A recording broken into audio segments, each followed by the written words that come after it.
Welcome to the October edition of the Tempo Storm Shadowverse Meta Snapshot. We have entered into the new era of the Celestial Dragonblade meta, one with, yet again, a turbulent takeoff due to the biggest Week 1 balance patch making landfall. There are obviously winners and losers with all expansions and balance patches. Notably, Artifact Portal now sits alone in Tier 1, and it's so firmly entrenched that the Meta Snapshot team would have given it a Tier S status were it not for website limitations. So for now, being the lone deck in Tier 1 shall suffice. Besides Artifact, Haven is also able to squeeze into the spotlight with the buff to Wingy and Bejeweled Shrine, and Fairy Forest is able to capitalize on the balance patch indirectly. Puppet Portal and Handless Blood are the losers of the patch. The former was already on a decline, only to have its fate sealed by the Absolute Chastity nerf and the deck's subsequent replacement by Artifact Portal. Despite the nerf, it is still a competent deck, lingering in Tier 2 among the lot of decks not named Artifact Portal. Handless Blood, on the other hand, is less fortunate. With the Bat Usher nerf weakening its early game, it's been demoted to mid-Tier 3 status. Before we explore the meta in detail, remember to like and subscribe to our Tempo Strategy YouTube channel for the latest decks and strategy content. Be sure to check out the Shadowverse section at tempostorm.com for the full meta snapshot, as well as other Shadowverse content. Already on the rise before the balance patch and completely unaffected by said balance changes, Artifact Portal dominates the Celestial Dragonblade meta and is the sole Tier 1 deck in this month's Shadowverse meta snapshot. Who could have foreseen that reprinting an even stronger version of Deus Ex Machina, the kingpin of the OG Artifact Portal archetype, would once again allow her to dominate the meta in 2022? Artifact Portal will frequently reach 6 artifact names by turn 5 or 6, with an OTK soon to follow. Such powers allow Artifact Portal to demolish their opponent, or at the very worst, go even against specific decks. At the top of Tier 2 is Fairy Forest, one of the biggest winners of the recent mega patch. Due to the nerf to Puppet Portal, its nemesis. Fairy Forest is a new aggro deck in Celestial Dragonblade. Enabled by Nobilis, Sable Lily Queen, the deck has a straightforward game plan. Go wide every turn while generating fairies, then finish the opponent off with buffed fairies, storm followers, and an ambushed Cosmos Fang. The deck has a reasonable matchup against Artifact Portal and a good spread against the rest of the meta. However, keep in mind that most decks are currently geared toward contesting Artifact and may progressively include defensive tools to survive the Fairy onslaught. An archetype coming straight out of the Shadowverse Flame anime, Crystallized Haven greatly benefited from the Week 1 patch with a buff to Wingy and Bejeweled Shrine. Capable of some pretty ridiculous damage when the stars align, Crystallized Haven came in 4th in this month's Tier 2 list. Overall, Crystallized Haven excels at beating slower control decks such as Spellboost Rune and Control Sword, while still having a fair chance against Artifact Portal. Be sure to check out Hashiro's guide on Crystallized Haven on our website. No matter the time, there is always a Spellboost deck. Gone with Isabel is the previous OTK setup that shifted the deck to a more controlling playstyle. The goal is to Spellboost Kuon 15 times and play it for a huge tempo swing while pushing face damage, and finish the game by either having the 10/10 Noble Shikigami survive, or finishing its opponent with Orchestral Mage, Yukushima, or even Uranus. Matchups-wise, Spellboost Rune is in an odd position, with weaknesses against both Artifact Portal and Fairy Forest, but strength against Control Sword, Puppet Portal, and Evo Blood. The deck was still able to win 2 of 3 JCGs after the nerf, so the deck may have more potential than what the matchup table indicates. The loss of Erica as a game ender has pivoted Swordcraft into 2 archetypes, Control Sword and Evo Rally Sword. The former, Control Sword, is able to trade blows with Artifact Portal, Fairy Forest, and its Tier 2 peers. The latter utilizes a game plan similar to last expansions. The addition of Opulent Strategist pushes the deck past the 100k vials mark. Only time will tell if the last 5 bronze cards will be replaced by legendaries when the mini expansion rolls around. In the previous expansion, the meta was generally well-rounded enough that decks outside of the top tier still made our recommendations for factors such as ease of play and speed of games, but this month, Artifact Portal's sheer dominance over the other decks forces us to give it our undisputed laddering deck recommendation.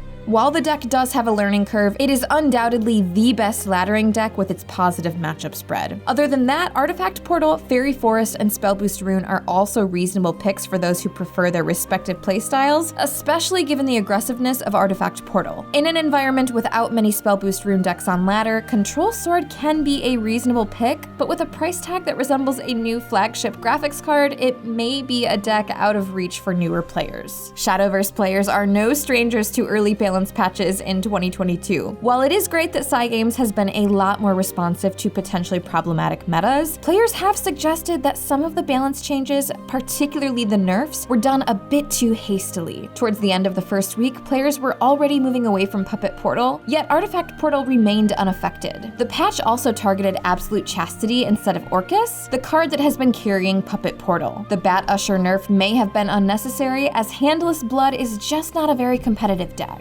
These changes have collectively formed the meta before us today, with Artifact Portal reigning as the definitive Tier 1 deck. On the flip side, the buffs were done pretty well. Crystallized Haven, for instance, was able to establish itself as a contender in the meta. And while the buff to Mystic King and Hammer Dragon New did not have much of an impact, yet another way in which the balancing team may have missed the mark, at the very least it is an acknowledgement from Cygames that Chess Rune and Dragoncraft needed a boost to become competitive. Overall, the expansion is still a great one. Even with the power creep, the game still feels incredible. It was about time for a change in tempo. Gone are usual suspects in the upper echelon of the tier list, notably the long lineage of Shadowcraft archetypes that have far overstayed their welcome. Looking forward, we are still in the infancy stages of the meta given the recent soft reset. The obvious evolution would be artifact counters, whether those are aggressive decks that can out-tempo Artifact Portal in the early game, or decks that play weird strategies like Hydra Shadow. Fairy Forest is strong and straightforward, so it should remain popular. Spellboost Rune may struggle in the meta and become less popular, and as a result, Control Sword may end up being a possible anti-meta pick. Artifact Portal is obviously very strong, so it may end up getting nerfed down the road. Vermedia's ability to generate 3 artifact names as a 3/5 rush with Drain for only 3 PP is really strong.